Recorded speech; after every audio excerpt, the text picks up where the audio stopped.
Hello, I welcome you all to class 8 now. We are done with class 6 and 7.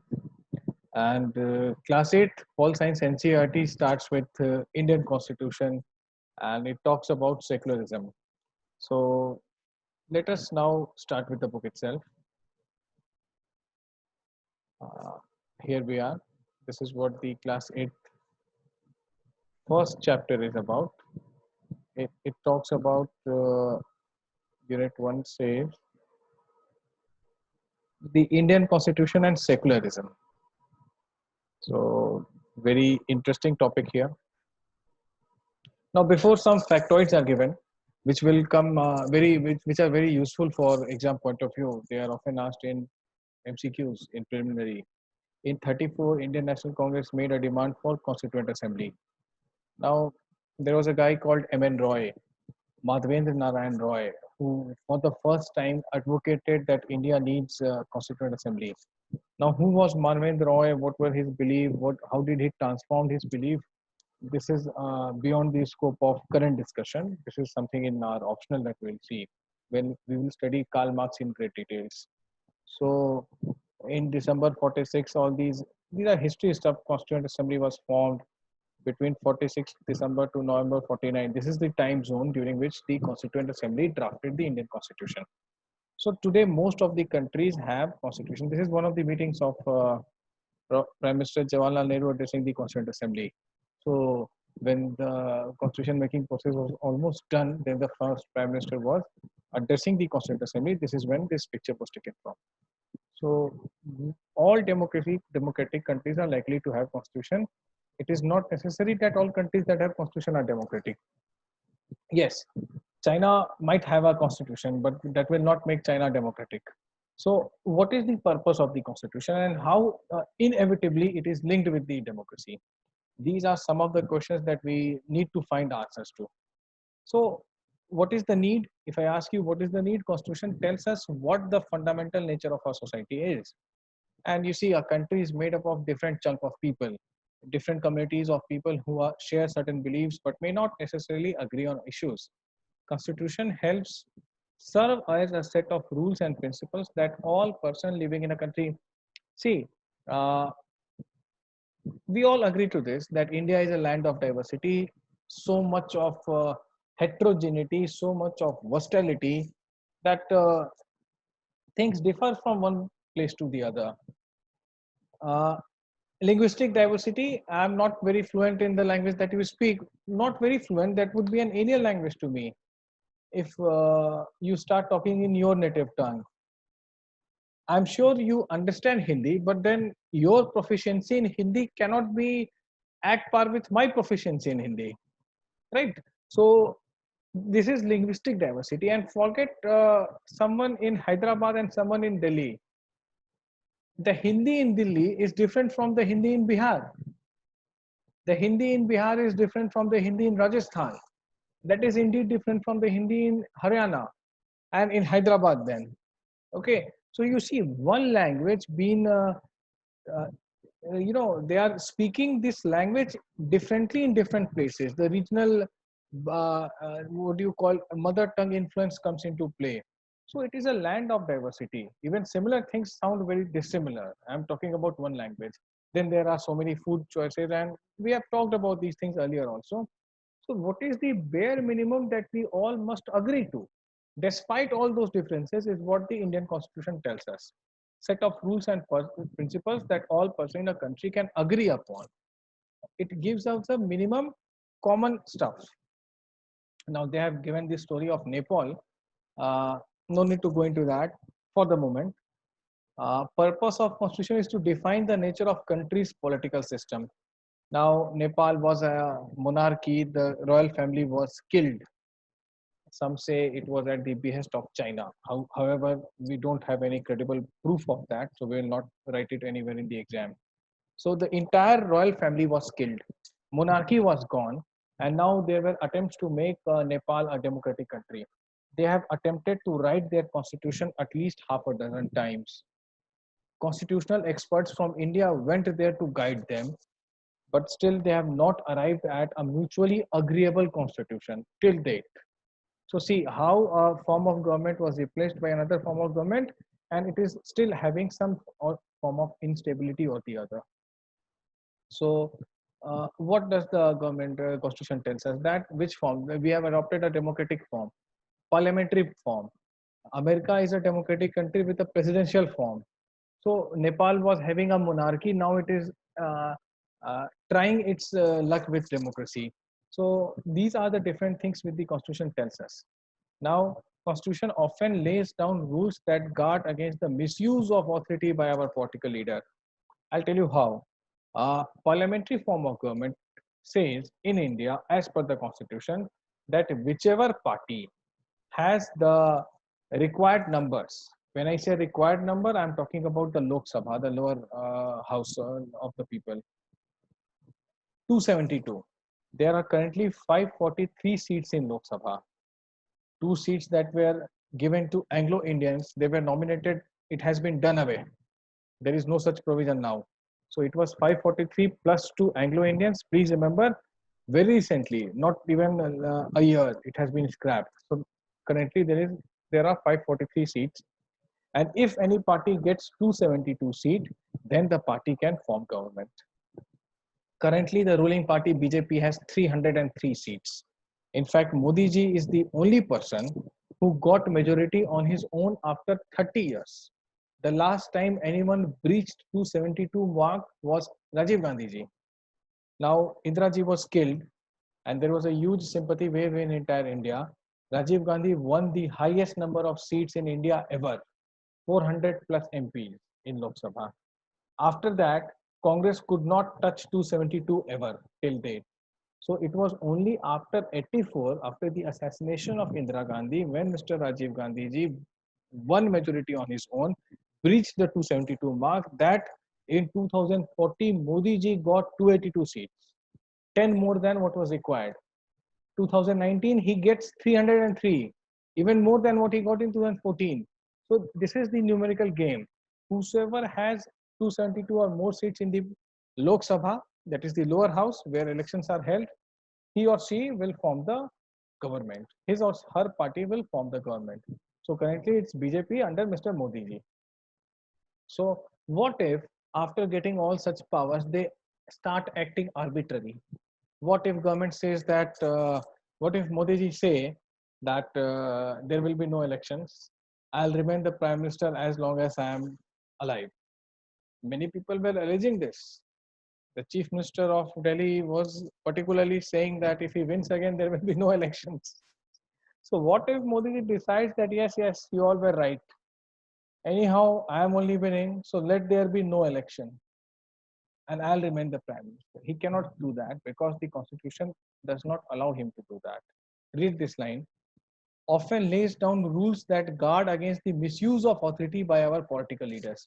There are checks on even the prime minister, on even the ruling party by the Constitution of India. Okay, so again, it controls the government. Constitution controls the elected government. It also ensures that a dominant group does not use its power against other less powerful groups.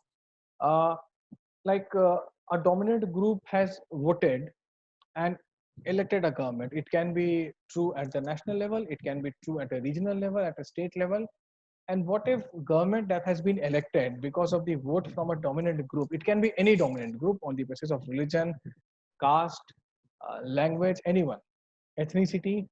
There are several such dominant groups in India, and they start, subjugating the less dominant people, because we are the one who have elected this government. So this government will not do anything to us. So we will subjugate the other group who are not so influential. Now this is where the constitution comes into play. Constitution will ensure that no such thing happens. It will protect the less dominant from the more dominant. Constitution usually contains rules that ensures that minorities are not excluded from anything that is routinely available to the majority. Now, minority has been defined by the Indian Constitution in two ways. First one is the religious minority. Second one is the linguistic minority. I would be a linguistic minority when I come to Hyderabad because I do not know your language. I don't know Telugu.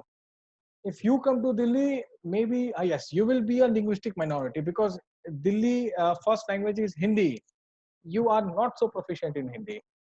If we go to Punjab, Punjabi is the language, so you and me both will become linguistic minority over there. Religious minority, everyone other than Hindu is a religious minority in India. Hindu has been accorded the uh, this status of majority. However, having said this, there are certain states in India where Hindus are in minority. Kashmir, Kashmir is no longer a state, but even when it was a state, Hindus were in minority. There are several states in Northeast, Nagaland, uh, Manipur, where Hindus are in minority, but Hindus are not accorded minority status. So someone filed a PIL in Supreme Court saying that when others are attributed minority status, why are we denied of it, where we are in minority? Supreme Court did not entertain it. Supreme Court scrapped it, did not hear it. This happened last year. So this is the current status. Maybe tomorrow someone will again file a PIL, and if court does not do anything, maybe government will do. But currently, Hindus are the majority, and other religious followers are minority in India, depending on their numerical strength. So, and it says that minorities are not excluded from any, which means that they are not denied what rightfully belongs to them. So it is this can refer to one committee dominating other. This should not happen. That is why it has this provision has been made that religious minorities and linguistic minorities have some provisions that favor them. Third thing is to save us from ourselves. Now this might sound very strange. That is written here, and they have given a very beautiful example. Uh, I'm not sure, but when I was in college, I used to hear these things that every politician is corrupt. All parties are neck deep in corruption. No one cares for us. India needs a military dictatorship.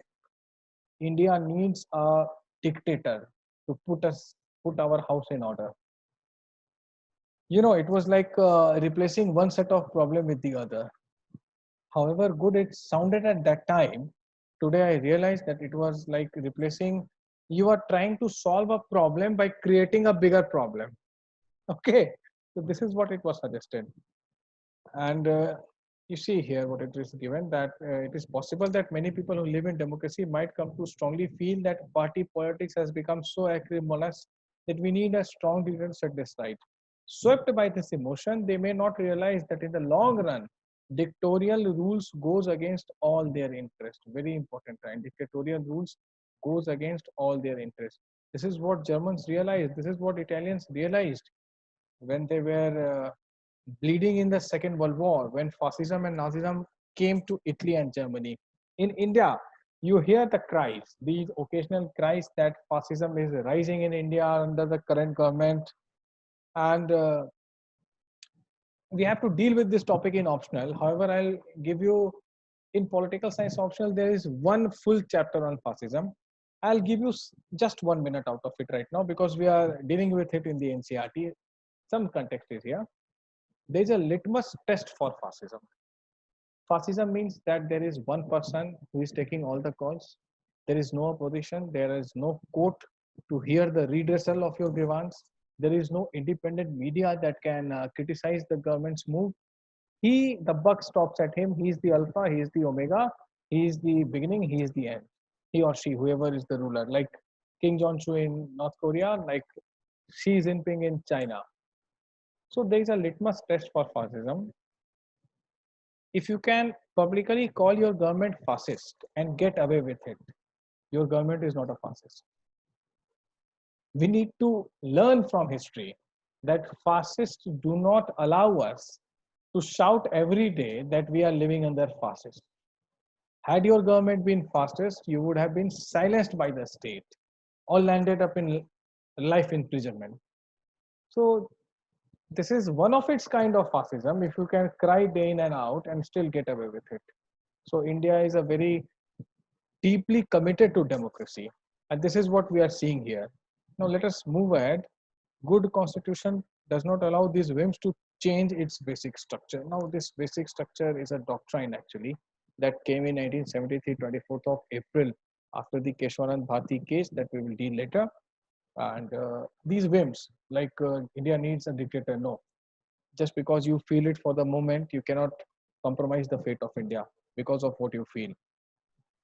Now, next thing is here. What are the key features of the Indian Constitution? And let us see these key features. These are very subtle commentaries on what has happened and how it has shaped. First one is the federalism. What is federalism? There is a two layer of government, two levels of government, one in the state, the other in Delhi at the center. Comes democratic decentralization, the 73rd and 74th Amendment, and we have Panchayati Raj and urban local bodies, the municipalities and PRIs, Panchayati Raj institutions. So you see, federalism is going deep. One level, two level, three level after 73rd and 74th Amendment. Two-tier government, now it is a three-tier government because you have a federal structure. Now, India is often referred as Federa Sua Generi. Now, this term is used by, was used by, he is no longer with us, Grenville Austin. He was an American, but he was a scholar on Indian Constitution. So he called Indian Constitution, Constitution as Federa Sua Generi. Sua Generi means of its own type, because it has neither complete features of federalism nor of unitary form of government. America is a true federal country, okay, because their people have dual citizenship. They are citizens of USA, then they are citizens of California, Caroline, Virginia, Washington, so on and so forth. You are not a citizen of Hyderabad, I am not a citizen of Delhi. Both of us are citizen of India. We don't have dual citizenship. So this type of federalism is only found in India. That is why it is sua generi, of its own type. Now, next is parliamentary form of government. See, Britain was having a parliamentary form of government. Britain still has a parliamentary form of government. So we were used to working on this form of government even before independence. There were provincial assemblies elections that were held under the British Raj, where several Indians could fight and win elections and sit in the provincial assemblies. You know, when Bhagat Singh was planning to throw a bomb in Central Assembly, he was concerned that even Indians would be sitting there because some of our people have won the election and they are there. So then he said, no, we are not there to kill anyone. We'll just throw it on empty benches so that noise is made. We are arrested. We'll go to court. We will give our testimony, and that will convey our message to the masses, is what Bhagat Singh's plan was. Having said this, the idea here is that I want to convey you that even Indians were sitting in the legislature. So they got a first-hand experience of how parliamentary form of government works. And Bhagat Singh was hanged in 1931, which means the incidents that I'm talking about is late 1920s event. Till 1928, 29 to 1947, good 20 years of experience working with parliamentary form of government. So it was tried and tested. That is why we subscribed to it, because we had having some expertise, if not all, then some expertise and some experience about parliamentary form of government under the English. Third is separation of power. Now, just listen, don't read, or you can read this. There is just one paragraph. I don't know how to explain these lines, but I'll explain you what it actually means. Separation of power means England is functioning on parliamentary supremacy, which means England Parliament has two houses, House of Lords and House of Commons. So when they say anything, whenever they make a law, the Supreme Court of England cannot do anything about it. Parliament is supreme in England. In USA, Supreme Court is known as Federal Court. So when they pass a judgment, the President of USA, the Congress cannot do, the Parliament there is called Congress, cannot do anything about it. Because they have judicial supremacy. England has parliamentary supremacy. India has constitutional supremacy. Because all the three organs, legislative, executive, judiciary, the three of them derive their power from the constitution. And three of them keep checks and balances on each other. We cannot say judiciary is supreme. We cannot say executive is supreme or legislative. Three of them keep check and balance on each other. So how do they keep check and balance is what we'll study later on. First, there is a separation of power. Parliament will make law, executive will frame policies and implement those laws, judiciary will do justice and see whether any law that has been made by the executive and legislature violates constitution or not. So their domains are very specifically demarcated. No one should encroach into the other domain. That is what is known as separation of power.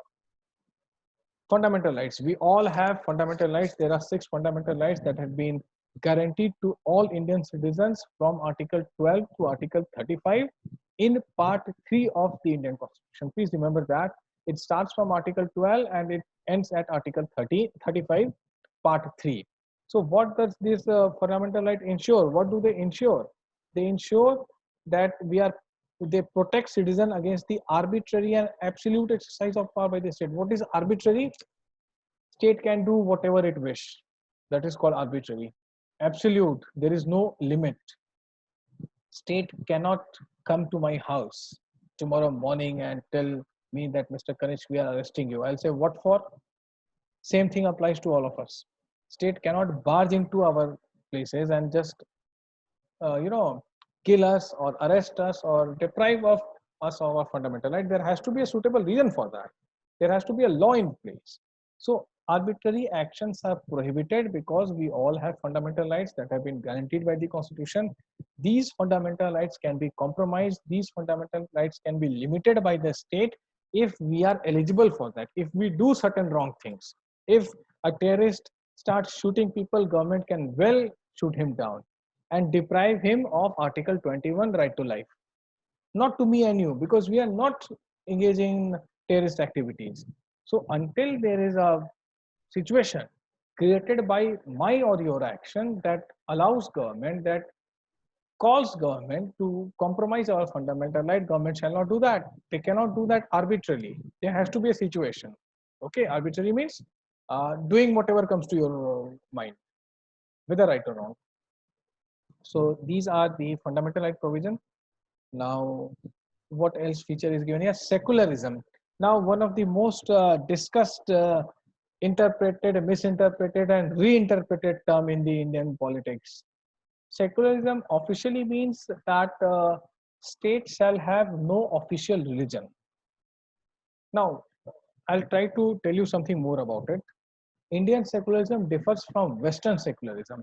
When you will read modern world history in your paper one, you will realize that medieval Europe was severely under the clutches of church. Religion was dominant and church was status quoist. Church did not like anything new happening because why do people fear anything new? Because they are scared that their privileged position will be compromised.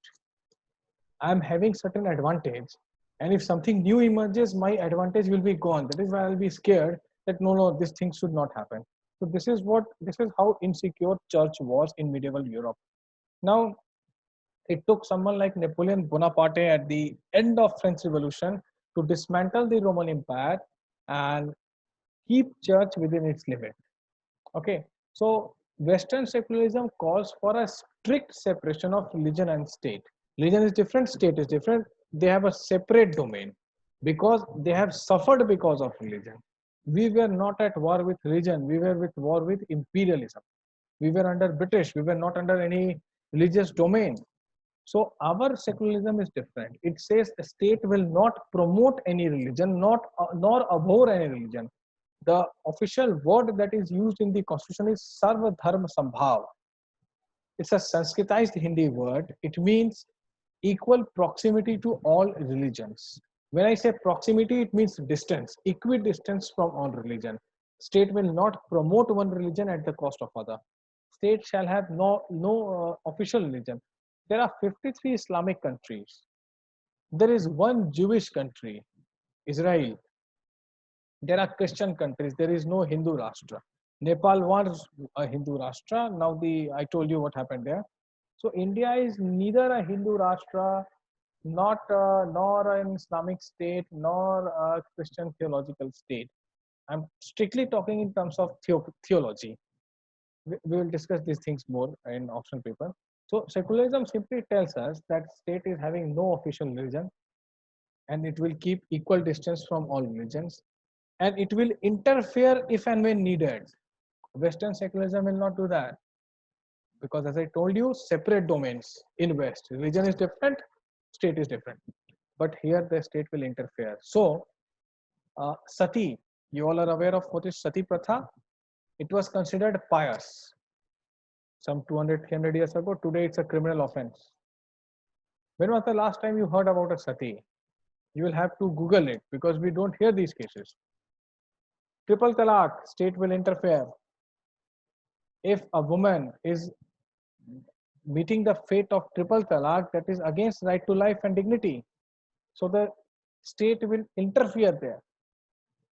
You know, when triple talaq case was being heard in the Supreme Court, it was a 3 judges bench, and the Attorney General of India, Attorney General is the advocate of Government of India. He was arguing on behalf of Government of India.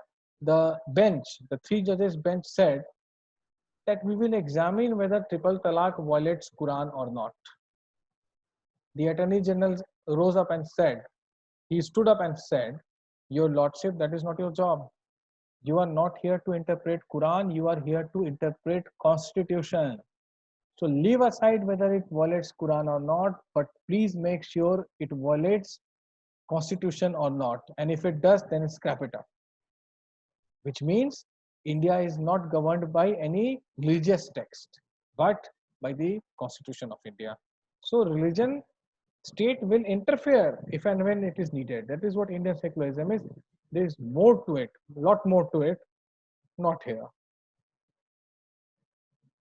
So these are the things that we have discussed here. I hope you are understanding these things. Just give a casual reading of this chapter, and please, if you have any issues, then listen to this video. I think this will be more than enough. So bye for now, and we are regularly meeting each other. So please just revise everything. Happy studying.